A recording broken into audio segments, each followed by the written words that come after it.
নারীদেরকে আলাদা করে মাথায় করে রাখার কোনো ব্যাপার না। আমরা নারীরা মাথায় উঠে থাকতে চাই না। আমরা নিজের মতো বাঁচতে চাই। নারী বিদ্বেষী বক্তব্য কিন্তু থামছে না। শুধুমাত্র যে নারীদেরকে বুলিং করে তা না, এটা সবাইকে বুলিং করে। বর্তমান যে সরকার তারা এটার একটা ওয়ান স্টপ সলিউশন করুক। দেখেন, ইলেকশনের আগে চাইলে আমরা প্রেস কনফারেন্স করতে পারতাম, বাট আমার মনে হয় যে শুধু আমরা না, পুরো দেশের সবাই চাচ্ছিল যে শান্তিপূর্ণ একটা ইলেকশন হোক। এবং আমরা যে ইলেকশনের আগে আসলে এত বিষয় নিয়ে দেশের মধ্যে এত বিশৃঙ্খলা বা সবকিছু মিলা আমরা চাচ্ছিলাম যে দেশের সরকার গঠনের পরে যে সরকার প্রধান থাকবে, আমাদের মাননীয় প্রধানমন্ত্রী, আমরা তার কাছে আমরা আমাদের এই আবেদনটা জানাবো বা আমাদের এই দাবিটা জানাবো। আসলে এর আগের মুহূর্তে একটা বিদায়ের সরকারের কাছে আপনি যদি একটা দাবি জানান, সে আমাদের দাবিটা কতটুকু পূরণ করতে পারবে তার এই সময়, যে স্বল্প সময়ের মধ্যে।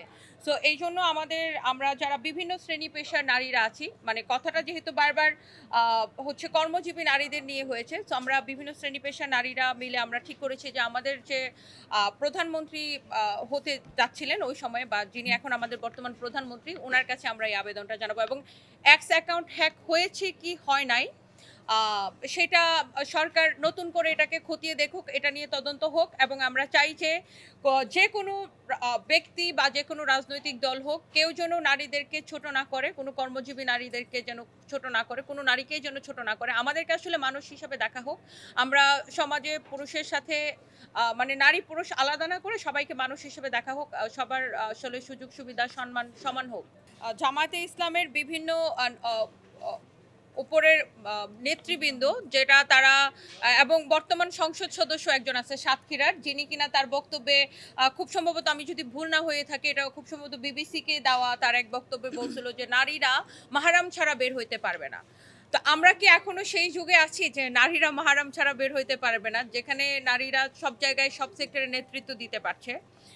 তো না, উনি বলেছিলেন ওনার একটা বক্তব্য এরকম যে নারীরা কাজ করতে পারলেও, যেটা ভিডিও রেকর্ড আছে, আপনারা হয়তো দেখেছেন যে নারীরা কাজ করতে পারলেও সেখানে তার বাবা অথবা তার ভাই অথবা তার সন্তানকে নিয়ে যেতে হবে, মাহারাম ছাড়া বের হইতে পারবে না। আমরা কি এখনো সেই যুগে আছি নাকি? একটা দেশের পুরুষের সাথে নারীরা, আমরা যতটুকু জানি বাংলাদেশে মনে হয় 52% হচ্ছে নারী। তো একটা দেশের পুরুষের সাথে যদি নারীরা সমানভাবে কাজ না করতে পারে, তাহলে সেই দেশটা কিভাবে এগিয়ে যাবে? তো আমাদের মেন বিষয়টা হচ্ছে যে আমরা মানুষ হিসাবে এই দেশে মাথা উঁচু করে বাঁচতে চাই। এবং আমরা নারীদেরকে আলাদা করে মাথায় করে রাখার কোনো ব্যাপার না। আমরা নারীরা মাথায় উঠে থাকতে চাই না। আমরা নিজের মতো বাঁচতে চাই, স্বাধীনভাবে শান্তিতে নিজেদের কাজ করতে চাই। এই দেশকে আমরা এগিয়ে নিয়ে যেতে চাই। আমার কাছে মনে হয় এটা আসলে ঠিক মুড সুইং এর মতো। মেয়েদের যেমন পিরিয়ড হলে মুড সুইং হয়, ব্যাপারটা ঠিক এরকম হয়ে গেছে। এক এক সময় এক এক কথা বলা হচ্ছে, বাট যদি মাফ চাইতে হয় সেটা অফিসিয়ালি নিঃশর্ত ক্ষমা চাইতে হবে। এবং ধরেন জামাতে ইসলামের যিনি প্রধান, উনি একবার এক কথা বলছেন, আবার ওনার দলের বিভিন্ন নেতারা, এই যে আমি মেনশন করে দিলাম যে সাতক্ষীরার একজন সংসদ সদস্য, এক এক সময় ওনারা এক একজন এক এক কথা বলছেন। তো নারী বিদ্বেষী বক্তব্য কিন্তু থামছে না। এবং যে সাইবার বুলিং এর যে বিষয়টা, আমরা প্রত্যেকটা নারী কিন্তু বলতে পারবো যে আমরা প্রত্যেকে কিন্তু সাইবার বুলিং এর কি পরিমাণ সাইবার বুলিং এর সম্মুখীন হই। এবং কারোর ধরেন রাজনৈতিক মতাদর্শ ভিন্ন হইতে পারে, তার মানে এই না যে ফেক আইডি দিয়ে তাদের কি পরিমাণ, কত লক্ষ ফেক আইডি আছে, সেটা সরকারের খতিয়ে দেখা উচিত, যে তারা কি পরিমাণ, যেটার কারণে মানুষ আসলে তাদেরকে বট বাহিনী বলে।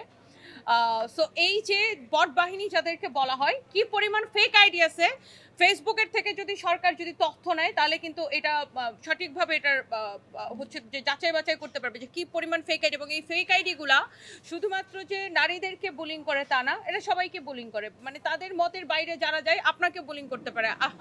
সো তাদের মতের বাইরে যারা যায় সবাইকে বুলিং করে।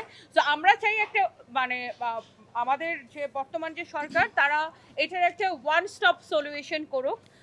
যে যেমন ধরেন আপনার বর্তমান সময়ে আপনি একটা সাইবার বুলিং এর শিকার হলে, সেটা যেই হোক, একটা পুরুষ হোক একজন মহিলা হোক, আপনি থানায় গেলে থানা কিন্তু এখন মামলা নিচ্ছে না। থানা বলবে আপনাকে কোর্ট দেখাবে, আপনি কোর্টে যাবেন, কোর্টে যেয়ে মামলা করতে, আপনি জানেন যে কোর্টের প্রসেসিং কিরকম, লেন্দি প্রসেসিং। তারপরে সেখান থেকে আবার সেটাকে তদন্ত দিবে, আসামিকে গ্রেফতার করানো কিন্তু এত সহজ বিষয় না। সো আমরা চাই এইটার একটা কঠিন আইন হোক এবং এটা একটা ওয়ান স্টপ সলিউশন আসুক, কারণ এটা বাংলাদেশে একটা বড় একটা ব্যাধি হয়ে গেছে এখন।